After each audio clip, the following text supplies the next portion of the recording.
Hello, this is Fayette Williams, and we're going to be going over a digital workflow to create teeth that can be placed on immediate implants in a fibula at the time of jaw reconstruction. And there's two softwares we're going to use for this. One is Blue Sky Plan, which is what you're looking at now. This is by Blue Sky Bio. It's a free download. It does cost roughly $25 per case to export the files to be able to 3D print your files. Um, then the other software is Mesh Mixer, which is a free download and free to use. The workflow we're going to go through here is for replacing existing teeth. We're going to take teeth that are already in place but will be removed in the resection and basically replace the exact same teeth with the same bite. Now, if the patient is missing teeth and you want to replace teeth that are already missing, there's a little different workflow for that, which we'll cover in a separate video. But first of all, what we're going to do is open, this is the cone beam CT scan in the Blue Sky software.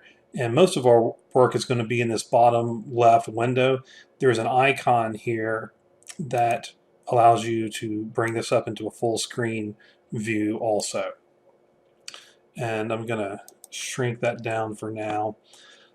And there's two things we need to do here. One is to import an STL file or a digital file of the teeth. And this can be done with an optical scanner, an intraoral scanner, if you have that, and it will generate the STL file automatically. And if you don't have an intraoral scanner, another way you can do this is take a PVS impression of the patient and take this impression and put it in your cone beam CT scan machine and make an actual cone beam of the impression. And you can import that into this software and it will do a digital pour for you. Some of the detail is not there on the teeth, but it's perfectly adequate for a temporary prosthesis. And so I'm going to show you how to do that. We go up to this file menu and go down to import DICOMs. And there's several choices. We're going to choose impression scan. Then you tell it where on your computer this is located, and it's going to import the DICOM files for the impression. And here there's a window which allows you to shrink down the area of interest to make it smaller. And this makes it easier on your computer to work with a smaller amount of data. And I click OK, and we have a model here of the cone beam. So this is not an STL model. This is a 3D representation of the cone beam. And so I'm going to click Next, and it's going to create a surface model or an STL file of this. And so to do the digital pour, we need to tell it where or what area to that we're interested in. So I'm going to hold the Shift key, and we go around here and draw a line to let it know what's the area that we are interested in, and keep going all the way around. And you need these to connect at the end here, or at least get really close. And then I'm going to go up here to Edit Curve. And this brings in these dots where you can fine-tune things and move it around to change the line. And once you get it where you like it, now make sure, in this case, mandible is chosen up here and not maxilla. And then I'm going to create inverted model. And this is the actual digital pour that the software does.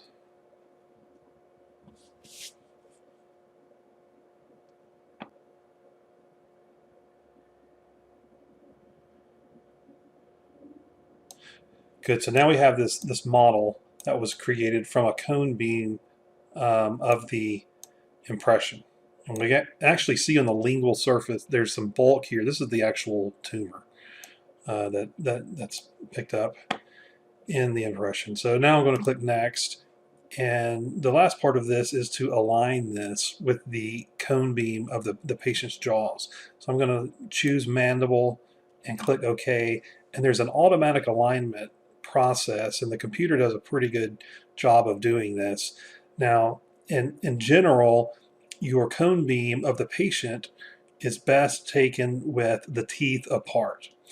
And the reason for that is during functions like this where we're trying to align this model. Now this has done a good job of alignment, but the computer can have difficulty telling where does the bottom tooth end and where does the top tooth begin. And so if you have them bite on cotton rolls or gauze or something like that during the scan to separate the teeth, it can help with that.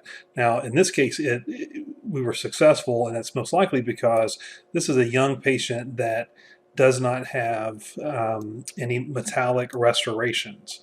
And so the contours of the teeth are very visible. Now, a way that you can verify that this is aligned correctly is to go down to this bottom left window and scroll through it, and you should be able to see that this blue outline lines up nicely with the bottom teeth, and it does. So we're going to go up here and click next. Now I'm going to make this window larger again, and on the very far right we have these panels, and one of these is the surfaces panel, and this is a list of all the different objects that we have, and under this column that says visible, we can toggle these boxes on and off for each one. Now this is the impression scan. We actually don't need that anymore, so I'm going to click this X to delete it and get rid of it. So now we have the teeth imported. The next thing is to bring in the fibula implant construct, which was created during the virtual surgical planning session. And this is an STL file, and I'm actually going to just drag this in and drop it. And now we need to align this. And as just a quick explanation of what's going on here, this is the fibula in 3 pieces with 6 implants. The second molars we're going to remove at the end of the surgery, but I keep them here during the planning if it's oncologically feasible in order to serve as a vertical stop. So we're going to take this and align it. The automatic alignment feature generally works best when you've got a lot of teeth. Because there's really inadequate teeth here, it's probably not going to work. I'm going to give it a try and click align anyway, and I'm expecting we'll have to do an alternative method to align it, and sure enough it's not aligned, and so I'm going to click OK just so we can continue. And to align this, I'm going to go to this model manipulation panel on the very far right. Now, if you don't have this as one of your choices, you can go up to the drop-down menu panels and then go down to model manipulation. So at the top, I'm going to make sure I've chosen the fibula model, and I'm going to tell it it's the mandible. And under alignment options, we're going to choose points. Then I click align. And what this will do is pull up a window that allows us to choose common points on both of these models. So I hold the shift key, and here's a couple little bumps that are visible on both of these. The tip of the coronoid process is usually a reliable one, and the lingula is a good one there, and then the lingula on the other side. We'll see if we can get this coronoid there and there, and let's see if we can get one more. Ideally, these are spaced out as far as possible from each other. Then I click OK, and it looks like it's done a pretty good alignment down there. And a way to confirm for this type of model is if we go up to this top middle window, if I scroll up and down, look at the ramus area, and you can see how the alignment is pretty good there. So I'm going to go back to this bottom left window and enlarge it with this icon. And at this point, I'm going to go back to surfaces, and I'm going to actually remove the cone beam. We don't need it anymore, but I'm going to keep the fibula and the teeth in place. And for the teeth, if I choose that here, it gives me this transparency slider down here where we can make it more or less transparent to be able to see better where the implants are inside. We could, on the bone model, change the color if we want to. And in general, for the virtual surgical planning, I like to have these 5 millimeter cylinders, which are an extension of the implant trajectory, and have them come up through the occlusal surface in the teeth. Now these are slightly short of the occlusal surface, and the one here is also, and but that's easy to remedy, and we'll go over. Now we're going to take this model of the teeth and turn it into a hybrid prosthesis, and we have to do a little more work on it. It's kind of large, it's kind of bulky, and one thing we can do if we want to trim down this anterior area, for example, is there's a cut tool where if I choose this model here, not the fibula, but the tooth model, and I go down to cut, I can draw a line and tell it where to make a cut. Now, the angle of the cut is always the angle it is on the screen. And sometimes we get a error message here, which you can generally ignore. Yeah, there it is. I'll just click OK.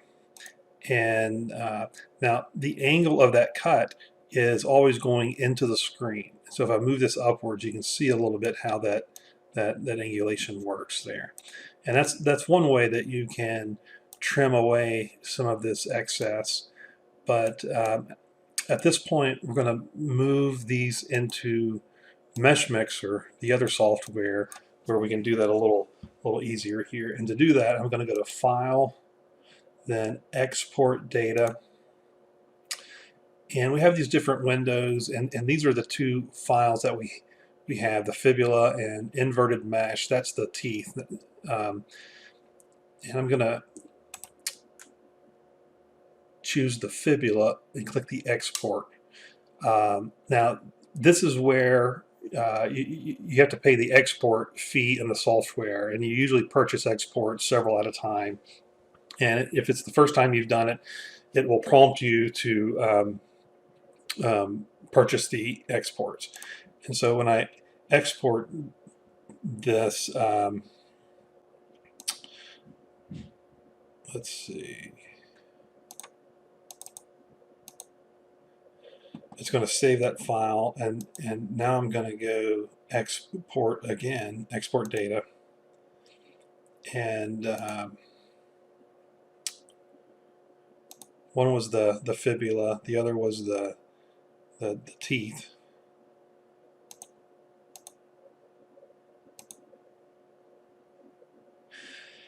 And so once we have that, I'm going to open those files in Mesh Mixer. And so this is the teeth that we had just created. Now, the error message it gave when making that cut has to do with this area here. So an STL file is a series of many triangles, tiny triangles, and they're all linked together. If there are areas where the triangles are not linked together, then that's a problem, and it's the mesh is not closed. So the mesh or the connections of all these triangles has to be closed. This is usually a pretty simple fix there. I'm going to go over to Analysis, Inspector, and so it locates these areas, and I click Auto Repair All, and Done. And so now, if we scroll back in, we can see it's closed off those areas. The next thing I'm going to do is import that fibula construct. And you can drag it in and drop it. Don't click Replace, click Append, because we want to add it to this. Now with these files in place, to create these teeth, or to turn these teeth into something where it's usable and we can make a prosthesis with it, there's a couple of things we need to do. One is we need to create holes in the positions where these fibula implant abutment holes are. Then the second thing is we need to do a little bit of smoothing and shaping here of this area. So on this bottom right, we have an object browser, which has these two different objects. And I am going to select the fibula, and on the eyeball on the teeth, I'm going to turn those off just so it's not gone, it's just not being viewed right now. And the plan is, with these 6 implants, we're only going to pick up these 2 in the front and the 2 in the back in this temporary prosthesis. And so to make things a little simpler, I'm going to get rid of these posts. And the way I'm going to do that is select, and then I come over here and just draw around it. And then the orange is what it's selected. And I'm going to, on my keyboard, click Delete. So that's gone. Now we're going to do the same thing for this one. Now, an important point here is notice that I do this where there's nothing in the background when I choose this. For example, if I have it lined up like this, where there are other things in the background, then you can see how it's selected those also. So I'm going to clear selection to do that again, and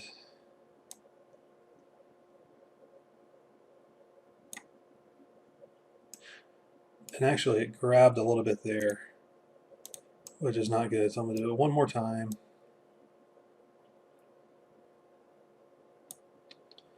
Good. Now click Delete on the keyboard. Now we have an open mesh here. It did not seal those off. So again, I go back to Analysis, Inspector, Auto Repair All, and Done, and it seals those off. Now I'm going to bring the teeth back in, because we have these 4 posts here. And when I bring the teeth back in, now I still have the second molars on this bridge or this prosthesis, and we should get rid of those. So I'm going to select the teeth, and the easiest way to do that is over here, Edit, then go to Plane Cut. And I'm going to draw a line here. You can move it around and change the position. And now this blue arrow here tells you on this plane which side are you throwing away, which side are you keeping. And right now it's actually throwing away the part we want to keep. So I'm going to click that arrow, and it's going to switch it back. So now we're throwing away the second molar, and I click Accept. And then we'll do the same thing, Plane Cut on the other side here.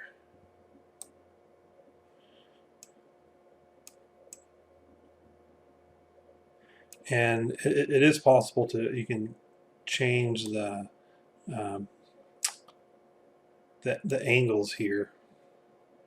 I'm going to click Accept there.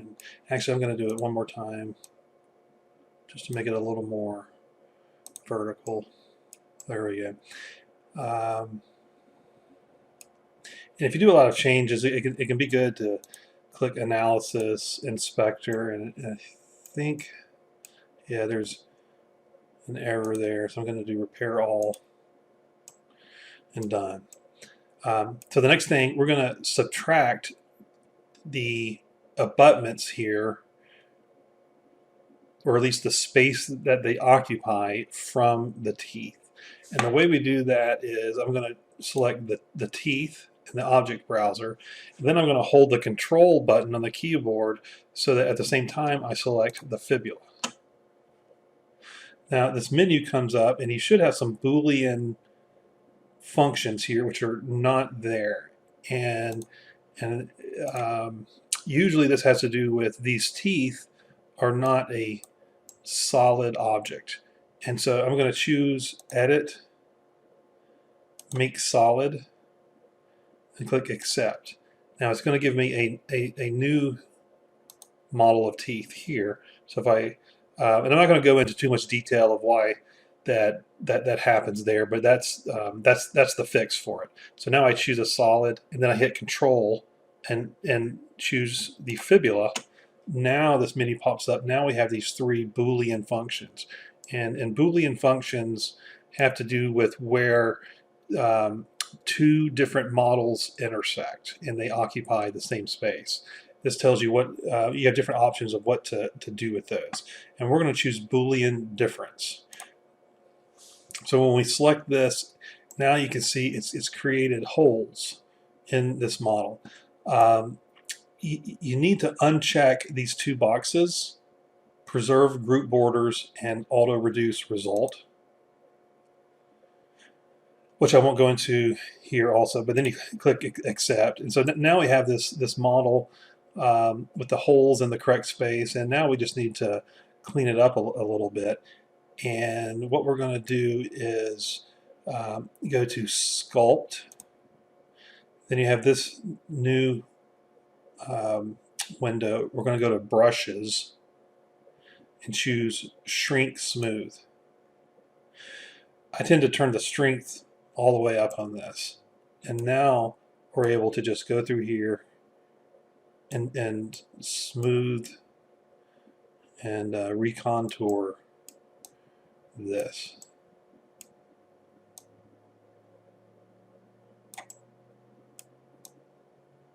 Now this area is where the actual tumor was in the front, and so I'm really going to kind of hit this hard to try to smooth it down and reduce the bulk there.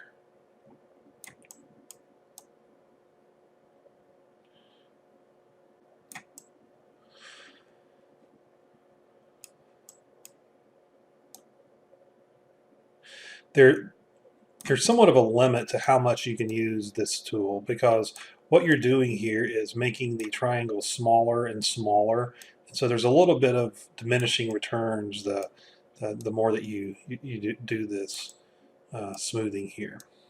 Now one thing I noticed on the bottom, there's kind of a ledge in this molar region on the lingual side on both sides, and so I'm going to try to smooth that and push that inwards a little bit. And even if you can't get it really narrowed, you can at least make it a little bit convex so that it's a gentle transition there. So kind of some sharp angles we'll touch on there. A little bit of a ledge on this side also, so we'll see if we can smooth that one up as well.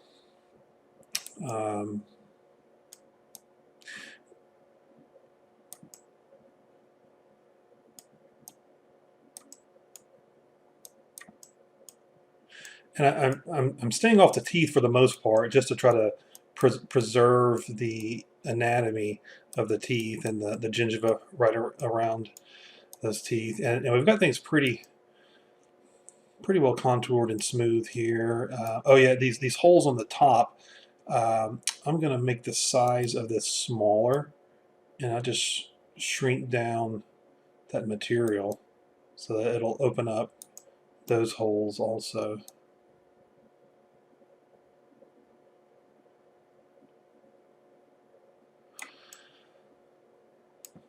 Good. And Now, because these teeth were generated from a cone beam of of the impression, the detail is not there, and it's a little bit rough. One thing we can do is go to select, and then now the select tool is something where I can paint on here and select a certain area.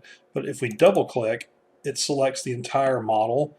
Then I go up here to deform, and when I click smooth, the teeth are gonna these teeth are gonna smooth a little bit, and there's this smoothing scale here where you can adjust how much it smooths, and obviously um, you can really overdo it here. So I'm gonna see if I can move this way back here, make it much more subtle. I think that's much more subtle there. Um, and so now we have this prosthesis, and we're able to export this, and we do this with this export function, and we're going to move this into a 3D printer where this can be printed here. And this particular print took about 2 hours, and there's an additional model on here, which is the prosthesis from our other video. And the final steps here are going to be to remove these from the printer, then rinse them in alcohol to remove the residual resin, and then you put it in the curing oven for the final curing. Then you're able to apply the pink gingival composite so that it's ready for use. Thank you.